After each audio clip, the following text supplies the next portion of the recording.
Royal Ailes here with RSU Public TV. I'm joined now by Pastor Jeff Voth of Church 3434 in Metro Tulsa. Jeff, let's talk a little bit about Easter. Churches all over the country are struggling because people can't be inside the services, the buildings. So what are you seeing out there with your church, plus your friends who are also pastors? What's everybody going to do for Easter services? Yeah, so there's a chance where we get to decide, Jesus rose from the grave anyway, and so he is alive, and we get to innovate. I see that throughout Christian history, and I believe for us, the folks that are going to not only survive and thrive, we get to innovate. And so for us, that meant to go streaming like the big boys, to where we went out and purchased all the equipment, and on Easter Sunday, we will stream and come alive in a fresh and a new way. So you're seeing that not only with Church 3434, but a lot of churches are going to have to do the same thing, right? Absolutely. I think the first step for a church like us that, we're not the biggest church. We're in the middle of that small to medium-sized church, and we did the Facebook Live thing. And, everybody, billions of people, it seems like, did that. And we had problems, cut out. And so we decided to do the streaming thing. And you're either going to do that and go with the big boys or not. Well, just let the viewers know, streaming is taking a beating right now. The internet is, because of everyone's at home working, and everyone is the kids are online. So the stream you're seeing now is kind of taking a beating right at the moment. It's just the way the world is working these days. So Jeff, let's continue on. Mental health. People are struggling mentally at home because they're all cooped up. As a man of faith, preaching the gospel, how do you deal with folks who might be suicidal, who might be really in a bad place right now? How are you and pastors coping with those folks?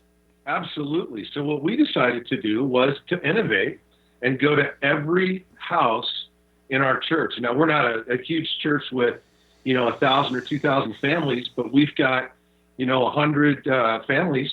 And so we went to all of those houses, or on the way to all of those houses. We took the sanitary little communion pods, and we prayed over each of those homes to, again, innovate and go to them to make them feel safe and secure with their pastor sitting in their driveway in front of their house. We found that really helped our sheep quite a bit. So what's it like, since you're having to revamp how services are conducted, what's it like doing a virtual church service through Facebook and Twitter and all the other platforms that are out there for everyone to access? What's that like? Because your pastors like yourself are used to being in front of crowds. So tell me what that's like, because we're in a new age. Yeah, I personally love it. It's something that we have done in our ministry. We have a ministry to men, and I've done quite a bit of video, and so I've had to work with nobody in the room and be passionate about it. But if you're passionate about that and God is really in it, I just believe you can convey that. You have to work a little harder when the room's totally empty, but we have actually extended our reach. And as we've looked at the demographics, we've extended our reach because of that innovating. And it's been, I frankly can't wait to Sunday mornings. And it's different, but we like it. So talk to me a little bit, Jeff, about the pandemic and faith. People are struggling. As we talk to a lot of people across the 22 counties here in Northeast Oklahoma, people are really, really struggling. In fact, a former candidate for president tweeted this morning how he has found his faith again during this pandemic. So everybody seems to be able to start walking the walk, whereas before they weren't. So how are you finding the folks and dealing with those people out there in their faith journey right now during this time when they're all secluded at home?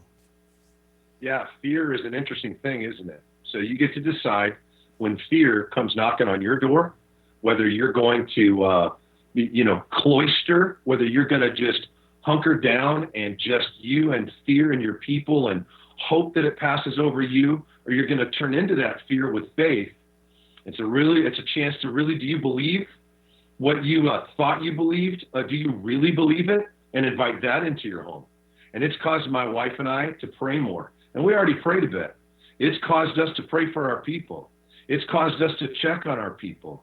It's caused us, like I've mentioned in the last couple of questions, to innovate, right? So you're either going to be afraid and invite darkness and fear, or you're going to turn into that with faith and do something different, do something new. Reach out to that neighbor that you never, ever had an excuse to reach out to before. And now because of this, reach out to them. Get out of your own little comfort zone, and you'll be amazed at what that'll do for you. Well, as we go into our Web Extra now, so let's carry that on a little bit farther in everyone's journey of the faith walk. Because as you reach out to your neighbors, if you're comfortable with your neighbor talking about your faith, you may find that the faith question is a touchy question.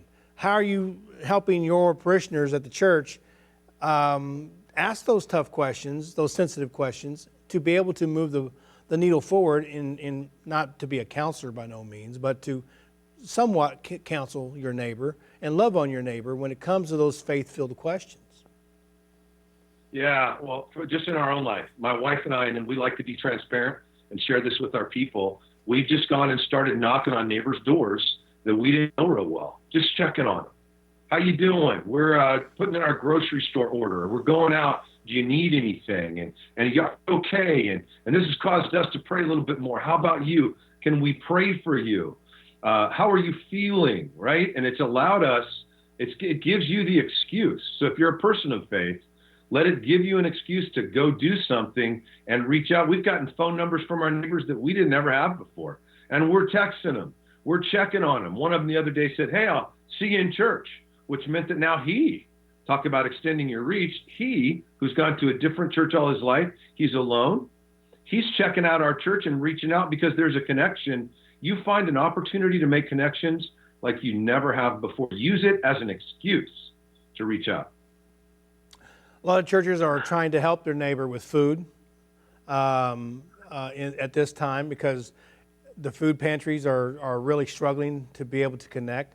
What are the smaller churches like Church 34 doing in their neighborhoods to reach out to the folks around in the Tulsa area?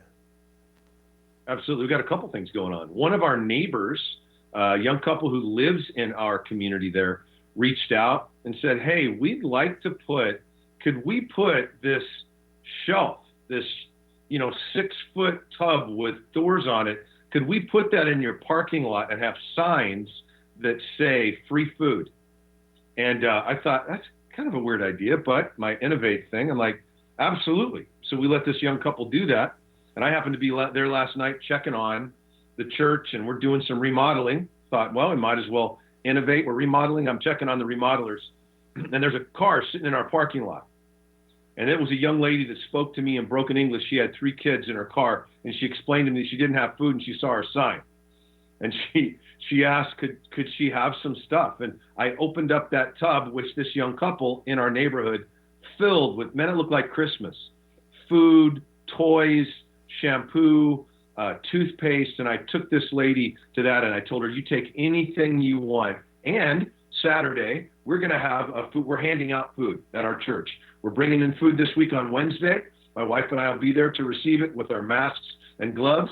And then I let her know we'll be here to hand it out Saturday. You tell your friends that if they want food, be here Saturday from 10 to 3, and we'll load them up. Well, Jeff, thanks for being with us today. I appreciate your time to join us and talk about this, because at this point in time, especially when you scroll through the Facebook feeds, scroll through the Twitter feeds, faith is a topic that keeps coming up more and more quite often. And you're finding it, not only is it on a national level, once you scroll into it, it becomes a topic that's hitting you in the city in which you live, like Tulsa. We're finding that all over now, where that topic, the word faith, is coming up in all of these messages on Facebook and Twitter. Have you seen that? Absolutely. That kind of metaphysical concept that's out there, faith for everybody, it certainly gets really real when you see the count of people that have this virus. When fear endeavors to knock on your door and come in, it takes your faith to a different level, and those people that you care about, and those people that you don't know and want to care about. So absolutely, it's gotten localized. Well, thanks, Jeff, for being with us today. Now, just for the viewers who are watching, the feed that you're looking at is an example of just how much the internet's taking a beating right now with everybody at home, including pastors.